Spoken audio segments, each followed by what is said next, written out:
اب ناظرین اکثر سوچتے ہوں گے کہ یہ غریب نواز، ان کو غریب نواز کیوں کہا جاتا ہے؟ آپ کی سخاوت تو آپ کے لقب سے ہی دیکھ لیں، غریب نواز، غریبوں کو نوازنے والے، لیکن اس کو صرف ظاہری سخاوت جو مال تقسیم کرنے کی وجہ سے نہیں کہا جاتا، اس کی بڑی حسین وجہ ہے، میں آپ کے آگے بیان کرتا ہوں۔ ظاہری سخاوت تو ظاہری سخاوت ہے، روحانیت میں بھی آپ کی سخاوت ایسی تھی کہ اللہ اکبر۔ ایک مرتبہ حضرت خواجہ شریف، حضرت حاجی شریف رحمت اللہ علیہ، یہ دادا مرشد ہیں حضرت خواجہ معین الدین چشتی رحمت اللہ علیہ کی۔ خواجہ معین الدین چشتی کی بیعت حضرت خواجہ عثمان ہارونی سے، اور حضرت خواجہ عثمان ہارونی کی بیعت حضرت حاجی شریف رحمت اللہ علیہ سے۔ ایک مرتبہ حاجی شریف رحمت اللہ علیہ جو حضرت معین الدین چشتی کے دادا مرشد ہیں، انہوں نے اپنے مرید حضرت معین الدین چشتی کے شیخ حضرت خواجہ عثمان ہارونی کو بلایا اور کہا کہ عثمان ہارونی، فلاں دن عصر سے لے کے مغرب تک مجھ پر روحانیت کی ایسی کیفیت ہوگی کہ اس میں جس نے مجھے دیکھ لیا اللہ اس کو جنت میں داخل کر دے گا۔ جس نے مجھے دیکھ لیا نا اس پر آتش دوزخ حرام ہو جائے گی۔ یہ صوفیاء پر منازل آتی ہیں کہ ان پر کوئی منزل ایسی ہوتی ہے کہ وہ اللہ کے ساتھ ایسے کنیکشن اور ایسے تعلق میں اس وقت ہوتے ہیں کہ اس وقت ان کو جو دیکھے اس پہ آتش دوزخ اللہ حرام فرما دیتا ہے۔ اللہ اکبر۔ حضرت خواجہ شریف نے کہا فلاں دن عصر سے مغرب میرے پہ ایسی کیفیت آئے گی کہ اس حالت میں جس نے مجھے دیکھ لیا اس پہ آتش دوزخ حرام ہے۔ لیکن عثمان ہارونی تم نے کسی کو بتانا نہیں ہے، کیونکہ اگر تم نے کسی کو بتا دیا نا تو وہ دیکھنے والا تو جہنتی ہو جائے گا لیکن تمہارے ساتھ اس کا الٹ ہو جائے گا، کیونکہ تم یہ راز توڑو گے۔ یہ راز ہے، اگر تم نے اس راز کو توڑ دیا تو جس کو تم نے بتایا اس میں تو آتش دوزخ حرام ہو جائے گی لیکن تمہارے ساتھ اس کا الٹ ہو جائے گا۔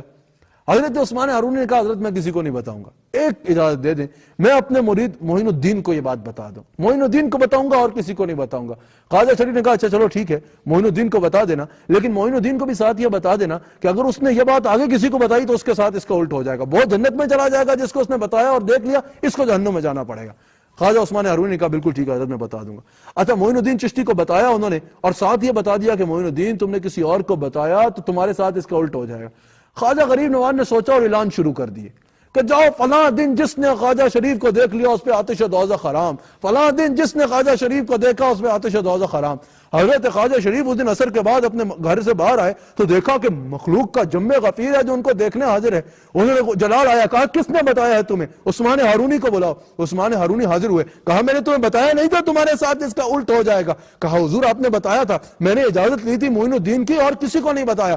آپ کو جلال آیا، آپ نے فرمایا معین الدین کو بلایا جائے۔ حضرت غریب نواز حاضر ہوئے، آپ نے فرمایا معین الدین تمہیں پتہ نہیں تھا کہ اگر تم نے کسی کو بتا دیا تو تمہارے ساتھ اس کا الٹ ہو جائے گا، تم نے کیوں بتایا؟ اب سنو یہ کیسے غریب نواز ہیں، تمہارے ساتھ میرا رشتہ بہت پرانا ہے کہ میں غریب بڑا اور تم غریب نواز، نیاز و ناز کا کیسا حسین بندن ہے، ادھر غریب کھڑے ہیں ادھر غریب نواز، سنو ذرا یہ کیسے غریب نواز ہیں۔ حضرت معین الدین چشتی سے حضرت خواجہ شریف نے پوچھا کیا تمہیں پتہ نہیں تھا کہ اگر تم نے کسی کو بتایا تو وہ تو جنت میں چلا جائے گا، تمہیں جہنم میں جانا پڑے گا؟ ناظرین جواب سنیے گا، حضرت خواجہ معین الدین نے ہاتھ باندھے، کہا حضور خواجہ شریف مجھے پتا تھا کہ اگر میں نے کسی کو بتایا تو مجھے جہنم میں جانا پڑے گا، اس کو جنت میں چلا جائے گا۔ آپ نے فرمایا اگر پتا تھا تو بتایا کیوں؟ غریب نواز نے کہا کہ حضور میں نے سوچا اگر ایک معین الدین کے جہنم میں جانے سے ہزاروں حضور کے امتی جنت میں چلے جاتے ہیں تو یہ سودا خسارے کا نہیں ہے،